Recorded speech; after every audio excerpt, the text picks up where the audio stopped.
watching TCR's Media Network with Mark Connors. All right. Brand new details emerging on President-elect Donald Trump's deportation force, potentially getting local police officers to help deport millions of illegal immigrants. But how would a plan like this work? Here to weigh in is attorney Katie Fang. Katie, thanks for joining us this morning. So I want to be clear about how we got to the potential for this argument. I want to put a full screen up. Kansas Secretary of State Chris Kobach was meeting with Donald Trump at Trump Tower, and there was a photo that emerged of some documentations he was carrying in, and one suggestion, I don't know if we have that photo and can put it up, but one suggestion was potentially on that list a deportation or deputization of local law enforcement to enforce illegal immigration laws. So there it is. There's the shot right there. Katie, what do you make of this proposal, and how would it work? Well, Kansas Secretary of State Chris Kobach is rumored to be leading the charge to become the head of DHS, as well as Milwaukee County Sheriff David Clark, who's meeting with Trump on Monday. Section 287G of the Immigration and Naturalization Act of the United States. It was enacted by Congress in 1996. It's been around for a while, guys, and it basically deputizes local and state law enforcement officers to be able to act as immigration, customs, and enforcement agents. So basically something that normally would be done by federal immigration officers would be done by your local cops. And back in December of 2012, Obama effectively neutralized the street level component of that section, basically saying you can't do that anymore. We can only do it when you're in custody and in jail. And of course, as you guys know, that's generated the drama involving the sanctuary cities issue as well. Absolutely, Katie. And I've talked to border agents on the ground and other law enforcement who feel like their hands are completely tied. What would this look like, though? Is this something that would be proactive from those trained by ICE? Are they proactively looking for immigration status, or is it more passive? If there's criminal activity, they're allowed to check for it and then hand them over to the feds?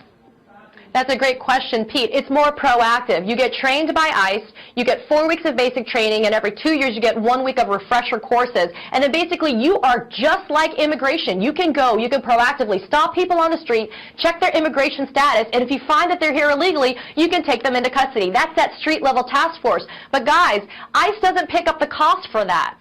So that's going to be really expensive for local and state law enforcement. So Donald Trump, if he wants to basically deport to 2 to 3 million illegal immigrants with criminal records who are here in the United States, he's going to have to direct funding and budget resources to this effort. And he's got some mayors, and so we've got a map of the sanctuary cities across America that have declared, hey, we're not going to, not only are we not going to work with federal illegal immigration laws or recognize them in our cities, but you might find it hard to imagine that they would be willing to deputize their local police forces as a result. I mean, setting those sanctuary cities aside, what's your sense of how local law enforcement would react to these kinds of power? Do they want the authority and the ability to do it, or do they feel like, hey, we're already overstretched?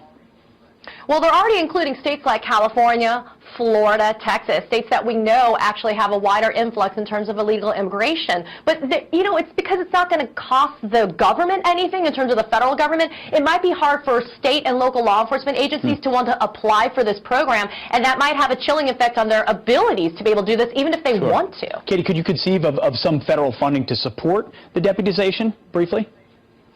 Absolutely. Trump is making this a priority. You bet your bottom dollar he's going to direct money towards this resource. Interesting. Interesting that a new proposal is just a reinvigoration of something that has been around for quite some time. Katie Fang, attorney, thank you very much for joining us this morning. Really appreciate it. Today I would like to provide the American people with an update on the White House transition and our policy plans for the first 100 days. Our transition team is working very smoothly, efficiently, and effectively. Truly great and talented men and women, patriots indeed, are being brought in, and many will soon be a part of our government, helping us to make America great again. My agenda will be based on a simple core principle: putting America first. Whether it's producing steel, building cars, or curing disease, I want the next generation of production and innovation to happen right here on our great homeland, America, creating wealth and jobs for American workers. As part of this plan, I've asked my transition team to develop a list of executive actions we can take on day one to restore our laws and bring back our jobs. It's about time. These include the following. On trade, I am going to issue our notification of intent to withdraw from the Trans-Pacific Partnership, a potential disaster for our country.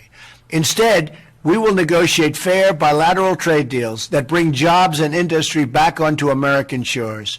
On energy, I will cancel job-killing restrictions on the production of American energy, including shale energy and clean coal, creating many millions of high-paying jobs. That's what we want. That's what we've been waiting for. On regulation, I will formulate a rule which says that for every one new regulation, 2 old regulations must be eliminated. So important. On national security, I will ask the Department of Defense and the Chairman of the Joint Chiefs of Staff to develop a comprehensive plan to protect America's vital infrastructure from cyber attacks and all other form of attacks. On immigration, I will direct the Department of Labor to investigate all abuses of visa programs that undercut the American worker. On ethics reform, as part of our plan to drain the swamp, we will impose a 5-year ban on executive officials becoming lobbyists after they leave the administration, and a lifetime ban on executive officials lobbying on behalf of a foreign government. These are just a few of the steps we will take to reform Washington and rebuild our middle class. I will provide more updates in the coming days as we work together to make America great again for everyone, and I mean everyone.